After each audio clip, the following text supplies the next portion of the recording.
the use of your facilities beginning at 2 p.m. You will hear shortly from the Voice of America, who will arrange the technical details.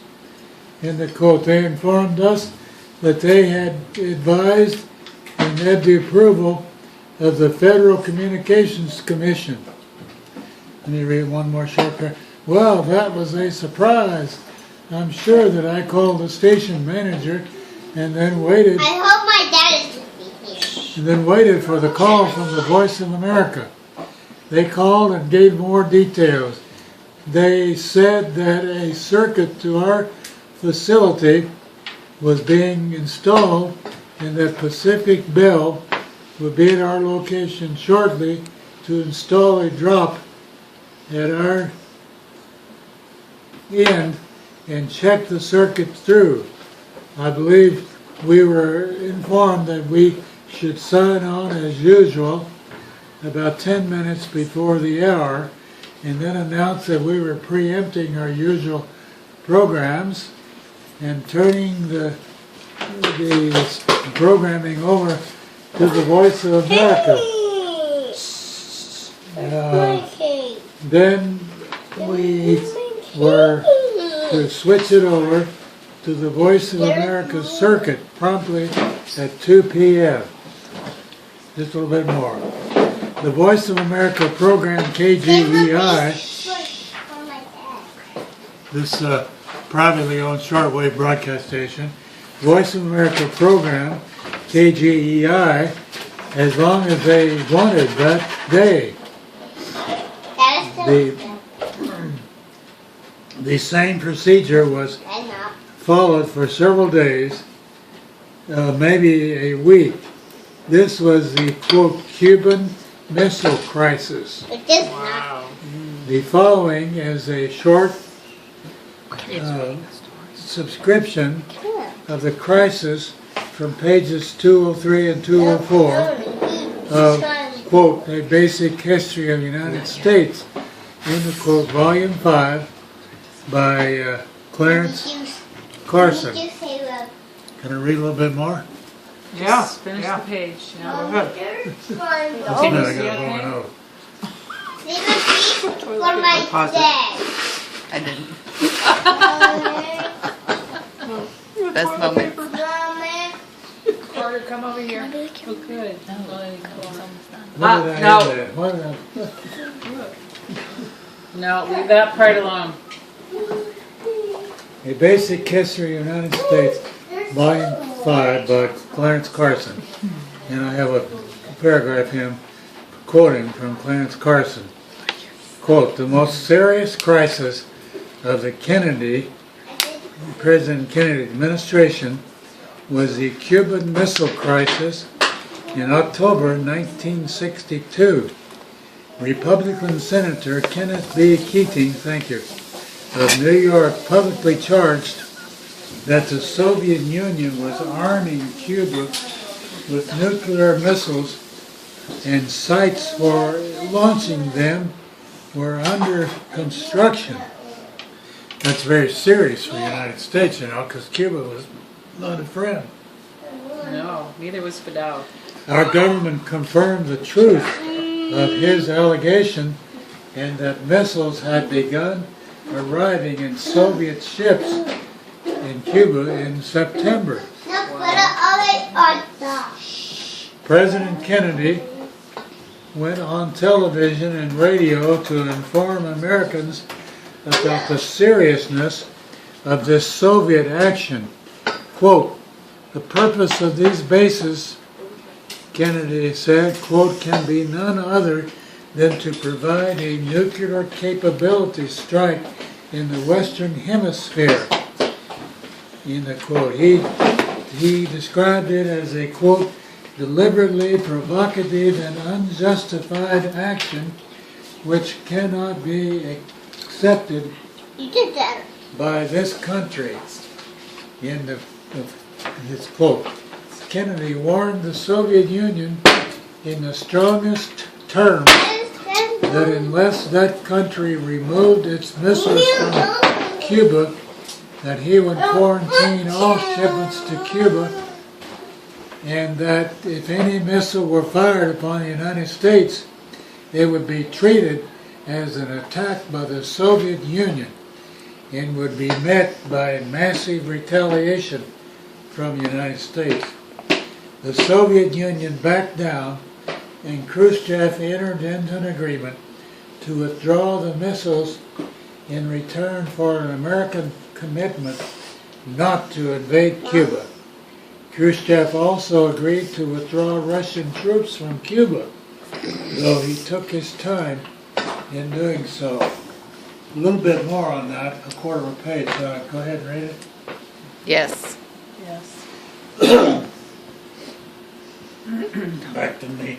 After the first few days, we were informed that the Voice of America only wanted to program the first 15 minutes of each hour. There's a shortwave station privately owned, see? And we could carry on our regular programs the remainder of the hour. I don't remember how long this continued, but it may have been only another week. Thank you. You're supposed to shine it over here. Oh, sorry. I said thank you once. Okay. But certainly not more than 2 weeks. Our government had, quote, commandeered, end of quote, a private international station on the East Coast also. When it was all over, the government invited a representative from these two privately owned stations to come back to Washington, D.C. and receive a plaque in recognition for our assistance in this international crisis. Bob Bowman went back representing KGEI and the Far East Broadcasting Company. Just a little bit more and I'll finish the chapter. Oh, it's okay. The plaque was awarded in person by President Kennedy. Roger and Florence Flanagan moved to Belmont in about 1962. They came for Roger to work with me as a transmitter engineer at KGEI. This was a privately owned local station, but had shortwave transmitters too that could beam overseas. Wow. They rented a house on Irwin Street, parallel with and 1 block away from our house, my wife and my house, on Judson Street. We had become acquainted with Roger and Florence at John Brown University in Siloam Springs, Arkansas. When I was there to get my engineering degree in 1956 and 57. Roger was a great asset in engineering at KGEI, this station where I was a chief engineer. He helped me rebuild a couple of antennas. He was very pleasant to work with, and we had a good time together.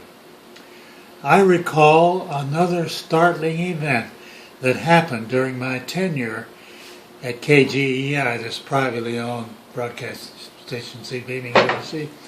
On November 22nd, 1963, I was working at this shortwave station out in the antenna field where the antennas were. In the antenna field, Roger may have been with me, and I believe Jim Bowman was with me. Carl Lawrence came running out there where we were, holding a small portable radio.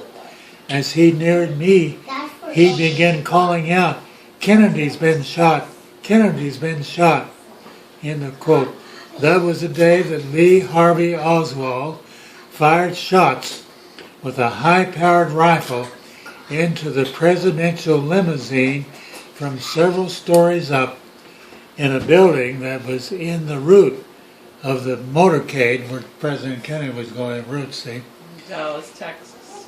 President Kennedy was killed with Texas Governor John Connally, who was riding with him, was severely wounded. Severely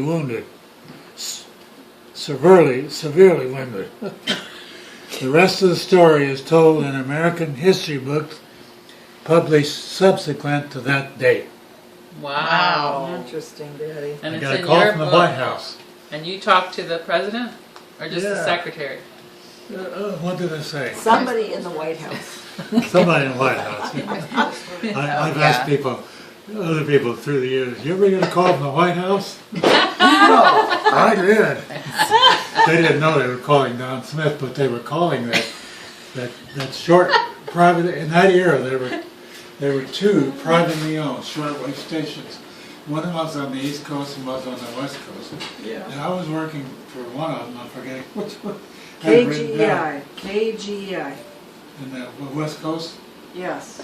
Okay. And we would go on the air like at 2 p.m. And I worked for a year or two under the head of the department. And then he retired, and I was made head of the transmitter, chief engineer, see. Good. And, Lots to be proud of. Chief. You can't see now. Neither can I. Roger was a great asset in engineering at KGEI. He helped me rebuild a couple of antennas. He was very pleasant to work with, and we had a good time together. I don't think I read this short paragraph. I recall another startling event that happened during my tenure at KGEI, this privately owned shortwave station.